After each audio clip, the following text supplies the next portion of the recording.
All right, question number 3. We're almost there, guys. We're almost there.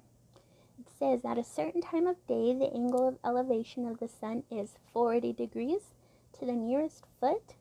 Find the height of a tree whose shadow is 35 feet long. Okay, so we even have a nice little picture here. So you have the angle of elevation, which is 40. We have our sun, bright and shining. We have our shadow, which is 35 feet. And we're wanting to know the height of the tree to the nearest foot. Okay, so let's go ahead and figure this out. So we see that we have a right angle, right? And with the right angles, if there ever is one like in here, I know that I'm going to solve it with trigonometric ratios, my trig ratios. So that's how I'm going to solve this problem. So I have my sine, which is my opposite over hypotenuse, my cosine, which is adjacent over hypotenuse, and my tangent, which is opposite over adjacent.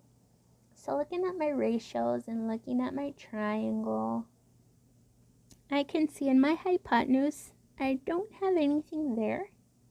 So if I try to use my sine or my cosine, it's not really going to help me much, so I'm not going to use those.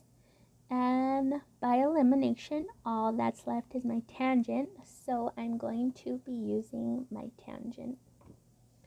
So I'm going to just write out my ratio so that I can have it offhand.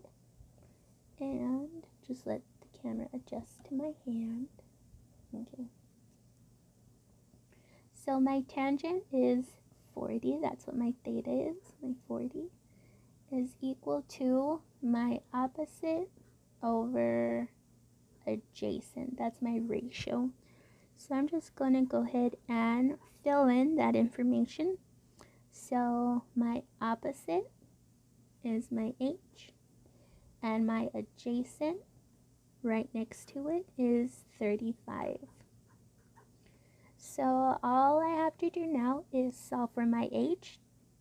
So I'm going to multiply by 35 to get rid of my denominator. And that's going to leave me with h.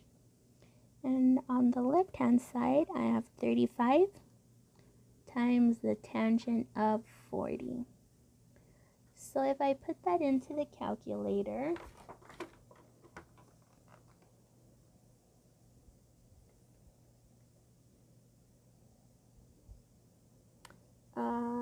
let me see, 35 tangent of 40. So 35 times the tangent of 40, I'm going to get 29.36. To the nearest foot, I'm just going to leave it at 29. And that is the height of my tree. You guys are doing so good.